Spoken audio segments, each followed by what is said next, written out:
Coming up on this episode of Outlook TV, Toronto Coronation's Out of Town show. And Montreal superstar drag queen Erica. The Rhinestone Pheonix Pageant 44, and much, much more. Hello and welcome to Outlook TV. I'm Emily-Ann Fraser. And my name is T. We'd like to thank the Musqueam, Squamish, and Tsleil-Waututh Nations for the honor and privilege to film this episode of Outlook TV on their traditional unceded lands. Outlook TV is the queer magazine news show that brings you the stories that matter the most from coast to coast. Starting off, we've got the Rhinestone Pageant. You know, they say diamonds are a girl's best friend. Well, rhinestones are for everybody. We've got new title holders that are stepping up, and let's find out who they are. We're at the Junction nightclub in Vancouver's Davie Village, where the Rhinestone Pheonix Charity Foundation is hosting their Gay Vancouver pageant. We're going to speak with some of the title holders and see what's happening for 2023.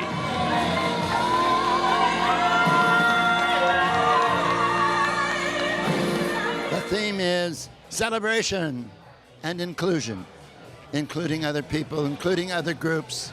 Part of our theme this whole year has been to include the charities we're working with in our fundraising events. We have positions of Mr., Ms., Mix, Gay Vancouver. Those positions choose 3 charities to raise funds for that particular year. For example, this year we're raising funds for Community, Rainbow Refugee, and the Dr. Peter Center.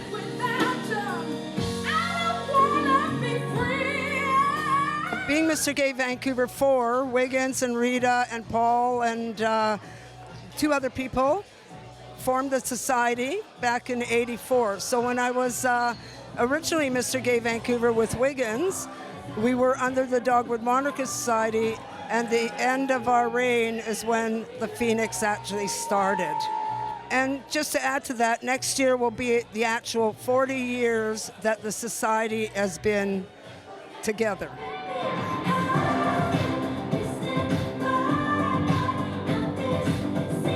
Yeah, this is my step down, and I couldn't be more thrilled to see everyone here. It's been the best year ever. Such a good working team. It's been best year of my life.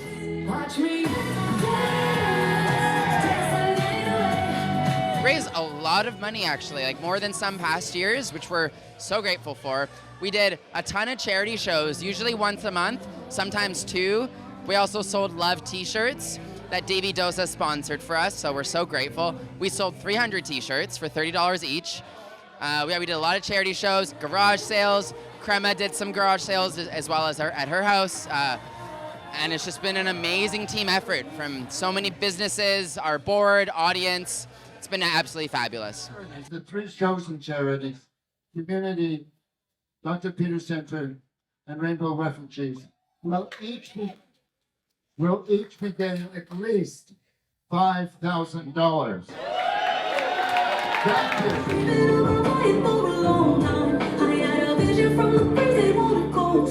Well, tonight is my 5-year anniversary walk as Miss Gay number 5 with the 38th reign. So we're here at the Junction for the Vancouver's Mr. and Miss Mix Gay Vancouver Pageant. Tell me that the world would end tonight. You can take all that I got for once. I wouldn't start a fight. No, it used to be fun. You say it used to be wild. I expect as many of you to please come back out, support these 2, support the Pheonix. For Outlook TV, this is Angus Pratt at the Junction in Davie Village in Vancouver. And next we are headed to Toronto, where Andre's got the next story. And it's all about Toronto Coronation, the fun part where it's the Out of Town show.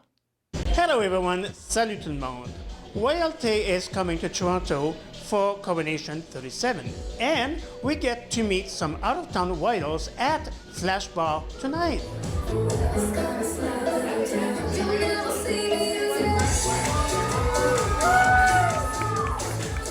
The Out of Town show is much more relaxed, it's much more fun, and it's also an opportunity to welcome people from out of town. I've done things for our community for over 30 years, being in drag, but actually becoming Empress 12 years ago has allowed me to expand that much further, and the friends I've gotten are just incredible.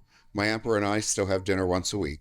I am performing Rhinestone Cowboy by Glenn Campbell, and I chose it because it's a fun song and it represents where I'm from, which is Calgary, Alberta, Canada. My title has affected me in ways that are really positive. It's showing me a lot more friends, a lot more about community diversity, keeps me really busy, and I'm really become aware of what the nonprofits are, not only in my community, but around the country where I've traveled to celebrate other coronations. Drag in the Court provided me an opportunity to play a character and do that not only in a city to raise money for charities that help the people we have in the cities and even in the small communities that are in so much need. My title itself has not impacted me personally. It has helped me get out of my shell a little bit, but the title has really helped me fundraise for my community and make network connections with other people. Right, I'm doing a song called Scared of the Dark by Steps. It's just a fun, peppy European dance song that just gets my blood going.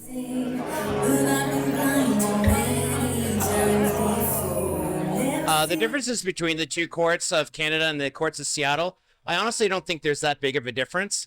They're based off of the same things, but each court has their own bylaws and how they handle things. And so each time you get to visit a different city, it's a whole different new experience. I just finished my first song. I did some Kylie Minogue, her new little Padam Padam song.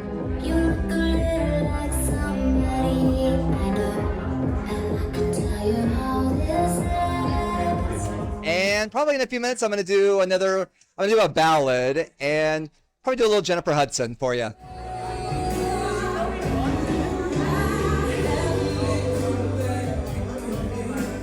Every city does it a little bit differently, but we're all here for the same reason, which is to be part of our community, create a safe, queer space for our community to gather, make friends and friendships, and raise money for deserving LGBTQ charities.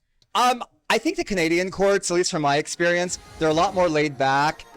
They have traditions, but they're not beholden to them. They have a sense of fun and whimsy, where the American courts, on average, tend to be a lot more regimented, a lot more structured. And I think sometimes they've lost the sense of fun. Performing a cover of a Lady Gaga song called You and I, which I absolutely love. Got attached to the track, and I've actually performed it a couple of times on the circuit this year, and it's always a great hit, so I love performing it.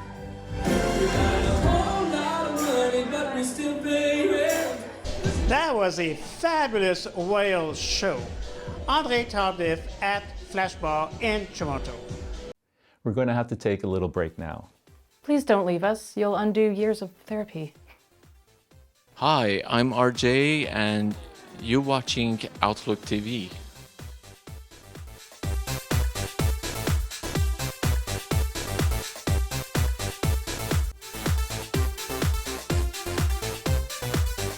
Welcome back. You're watching Outlook TV. You know, certain things you should leave to the fates, except for when it comes to your personal health. Ollie's got the story in St. Catharines. Hello, Outlook TV, it's me, Ollie, and today I'm walking around the amazing Montreal village, and there's a brand new test site organized by Réseau, which is called the Espace Rose, where you can actually get tested on site right here in the heart of the village of Montreal. Let's see what it's all about. Réseau is a service for LGBT men and trans people. We started during the HIV crisis, so our focus is really on dépistage, on testing services, and on sexual health in general. But we've always approached sexual health holistically because we know that at the end of the day, when people feel good about themselves, when they have high self-confidence, they make great sexual health decisions. And if they're also very well informed, that's when they can make the best decisions for themselves. So here at Cone Rose, we're doing a bunch of different things. First off, we want to make sure that it's a space where people can socialize, where people can ask questions, where people can have in-depth responses to their questions, and maybe even get connected to other resources like around the village to get their sexual health needs met. But we also want to make sure that they can get tested. So we have nurses here right in the door right there, and people can get tested on site. We're doing it right now from Wednesday to Sunday, not just for Pride, but until the end of this piétonisation of St. Catherine, so until October 1st. We're giving out also HIV auto tests, which means self-testing kits, which are just recently became available in Canada. We're one of the few distributors here in Quebec. Really excited as Réseau to be here at Pride, because honestly, this is our community. This is somewhere where we get to celebrate not only what we do every day, but to do it with joy, because we're just surrounded by the community members that we see all the time. We often say that in the work that we do, we sometimes see people on their worst days, the days after they just got a diagnosis that they're not happy about. But here at Community Day, we get to see them thriving. We get to see them 5 years later. We get to see them happy. We get to see them with their friends, with their new partners. And so we're always excited to see our community members just enjoying life and enjoying Pride. We work with GBT men, which still represent a large population that have a lot of sexual health, new diagnoses. And so we just want to work with people that make sure that they're well supported through that, so that they know their status, they can share their status with their partners, with their sexual partners, but also so that they can take really good care of themselves, especially with new HIV diagnoses. If you need any information to know your status, and if you are in the Montreal area, make sure that you check out Réseau's website to know where you can get tested. For Outlook TV, this is Ollie in Montreal. T, are you a god or a monster? See, for me, that's dependent on whether Starbucks is out of pumpkin spice or not. Well, let's see if it's part of this exhibition at the Sum Gallery that's part of the Queer Arts Festival. We're at the Sum Gallery at the Sunwa Centre in Vancouver's Chinatown for the launch of their fall exhibition, Gods and Monsters. Outlook TV is here to find out what it's all about. It's a solo exhibition by Regina Farrokhzad. Regina is an Iranian-Canadian artist based here in Vancouver, and she works in multiple mediums. She's a sculptor, a painter, and a filmmaker. So the exhibit runs until December 1st, 2023. Monsters is in all of us. God, we are God at the same time. So darkness is in all of us. I use myth to explore the darkness of human nature. That we see these figures and we understand more about ourselves. To encrypt the hidden meaning of our nature. 17 years I'm here, but still I'm changing, I'm different. I'm from Middle East, Iran. My dad was an artist and he passed away last year and I couldn't come back to see him. So this is him too, because he made me the person that I am right now. One of my self-portraits that is with a wig, that is sculpture and painting, is very queer. Is a queer part of me. So, of course, my hair is real, but what's real means, because I've been through lots of changes in my transition. And then also we have another queer piece here that is a priest, that how much we've been abused in society and what's happening in Canada. So it's a little bit viscerous and provocative, but that's me, so shit disturber. What the thing is, I don't want it to copy an image or a figure just exactly what it is, because camera can't do that. So it's not interesting for me. So what I do, I destroy, I create an injury on the figure that connect with us in psychological way. So sometimes we feel very powerless, that what our loved one we lost. So we can connect with that disruptive way better. So when we look at the myth, we recognize our love and lost, jealousy, desire, violence and death. So and metamorphosis, because we're all changing. So I can say about this griffin, which is one of the figure here, can sit and wait beside the fire and relax and waiting for the opponent, and can say the centuries go for a fight for freedom.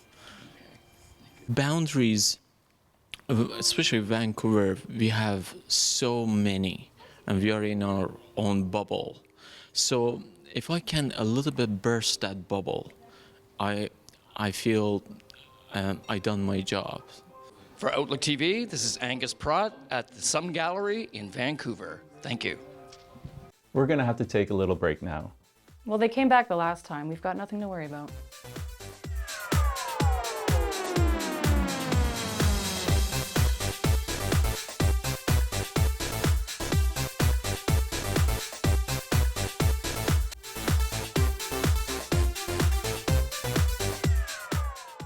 Welcome back. You're watching Outlook TV.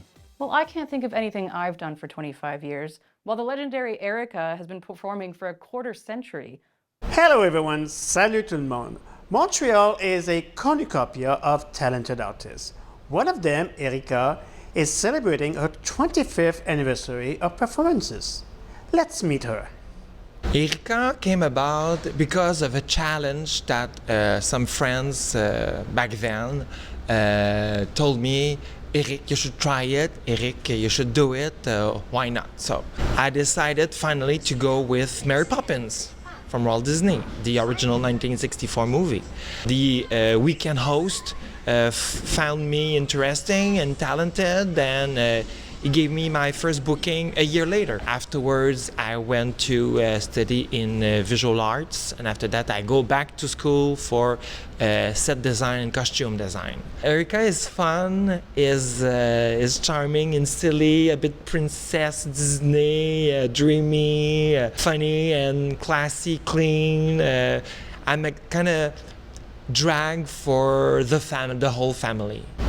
I'm a perfectionist. I like quality. I like doing things that I want to be proud of, because when you feel satisfied about what you do, then you're ready to do it on stage, and the audience will feel it. Yeah, challenges are very important, I guess, because it keeps me alive, it keeps me awake. The things that I would always remember is the big drag show, 3 hours drag show outside in front of 20,000 people in front of the stage looking at you.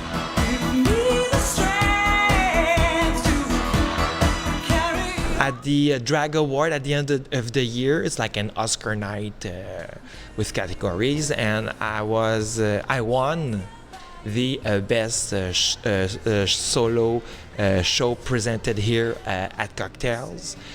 So I was very lucky to have won that trophy that night. Doing drag had certainly an impact on my life. And so I guess Erica helped me to pass over a bit of that shyness, meeting people from around the world, Olympians from Germany, people from France, from San Francisco, Los Angeles, New York, throughout the world who's come to Montreal to see drag shows here. If I'm able to feel the song, if I feel it, the song, I'm going to be able to deliver it on the stage, and in that way people are going to connect with me. It's part of me as well, being dancey, theatrical, mise en scène, and costumes. I love to do that. So my biggest crazy dream would be to perform in England with all the singers that comes from there, Annie Lennox, Sophie Ellis-Bextor, Kylie Minogue, even Julie Andrews. It would be a crazy thing to do. Congratulations, Erica, and we wish you many, many more years of excellency. André Tardif in Montreal for Outlook TV. Now we've got a story from one of my favorite reporters. Check it out. In these trying times, let's remember to keep dancing through life. And I'm going to talk to two gentlemen who are doing two very different shows that involve dance, and they're right here in Vancouver.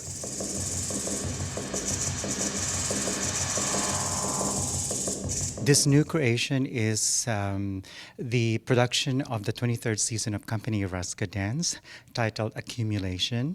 And it's about an environmental arts project that involves dance, visual art, and live music. It runs 50 minutes, and it will have its world premiere at Performance Work November 9 to the 11th. I'm collaborating with a longtime French composer.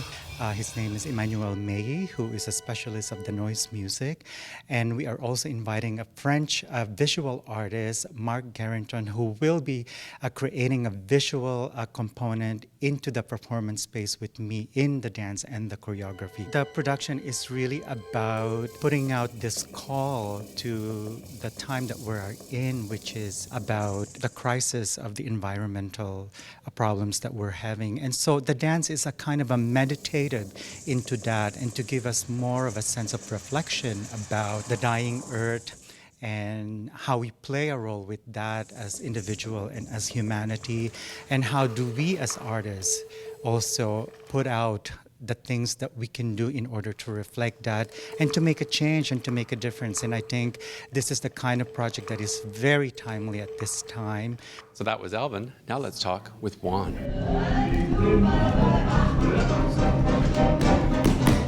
Important that I'm involved in the Huspa Festival because I come from Sephardic Jew ancestry, and they haven't done that before, which I am really happy to be able to bring this story there. And also because it is something that I actually recently discovered. I grew up Catholic. I didn't grow up Jewish. So it's telling a different story, and also for myself getting to know my own ancestry. This is about the displacement of Sephardic Jews in the 1500s in what now is Spain and Portugal. And I displaced myself from my home country because I'm queer, and I grew up in a time and with a family that was very conservative. So I chose to go somewhere else to find a better way of living. This is a contemporary dance piece.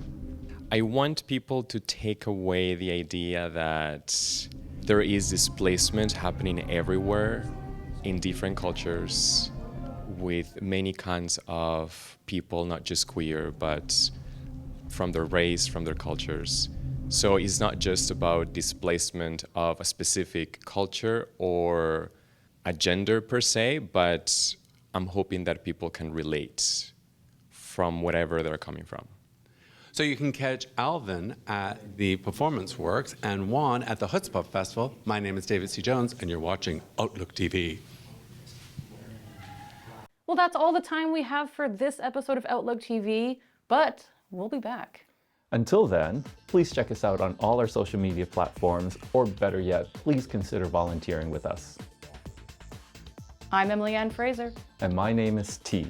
Stay fabulous, Canada.